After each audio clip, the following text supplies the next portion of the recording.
Di tengah gencarnya peperangan di selatan Ukraina, Rusia mengklaim wilayah Zaporozhye segera melakukan referendum untuk masuk wilayah Rusia.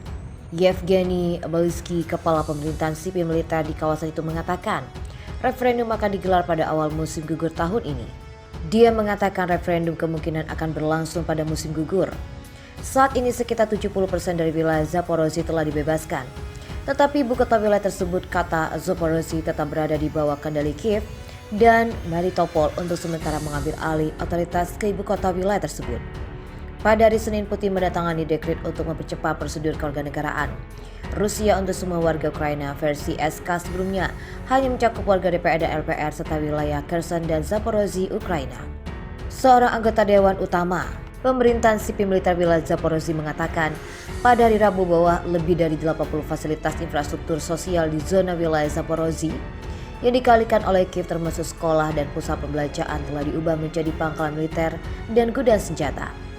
Dia juga mengatakan bahwa semua wilayah-wilayah Zaporozhye yang dikendalikan oleh rezim Kiev dan semua jembatan dijebak dalam ranjau.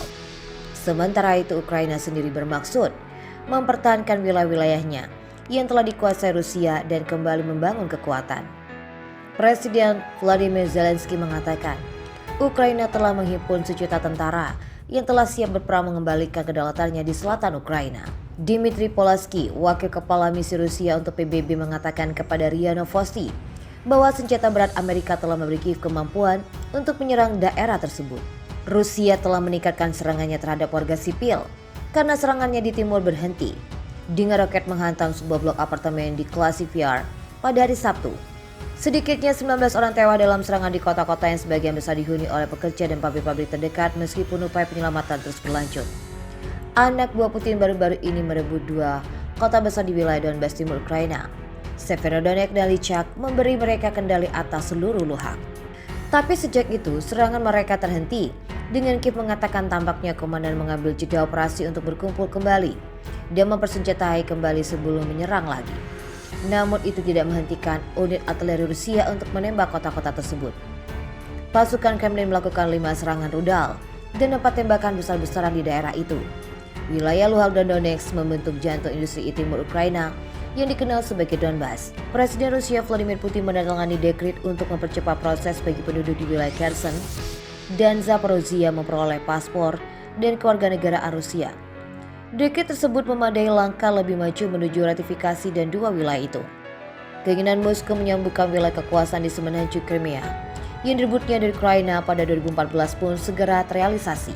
Langkah Putin memperluas skema yang tersedia untuk penduduk daerah yang dikendalikan oleh separatis didukung Rusia di wilayah Donetsk dan Luhansk, Ukraina, di mana Moskow telah mengeluarkan sekitar 800.000 paspor sejak tahun 2019. Pemohon paspor tidak diharuskan untuk tinggal di Rusia dan tidak perlu memberikan bukti uang yang cukup atau lulus tes bahasa Rusia. Kementerian Luar Negeri Ukraina mengatakan inisiatif itu adalah bukti lebih lanjut dari tujuan perang kriminal Moskow, yaitu integrasi wilayah yang dipegang oleh tentara Moskow dan penguasaan bidang hukum, politik, dan ekonomi Rusia. Rusia mengklaim kendali penuh atas wilayah Kherson atau Crimea pada pertengahan Maret dan menguasai sebagai wilayah Zaporozhye di timur laut. Di Kherson sendiri, gubernur Ukraina telah digulingkan dan pemerintah sipil militer mengatakan awal bulan ini bahwa mereka berencana meminta Putin untuk masukkannya ke Rusia pada akhir 2022. Keputusan Putin akan memungkinkan Rusia untuk memperkuat kontrolnya atas wilayah Kherson dan Zaporozhye. Mereka membentuk bagian dari hubungan barat antara Ukraina Timur dan semenanjung Crimea. Keputusan itu juga berarti bisa memperluas skema yang tersedia sejak tahun 2019 untuk penduduk daerah yang dikendalikan oleh separatis yang didukung Rusia di wilayah Donetsk dan Luhansk, Ukraina. Moskow dan pejabat pro-Moskow mengatakan Kherson dan Zaporozhye bisa menjadi bagian dari Rusia.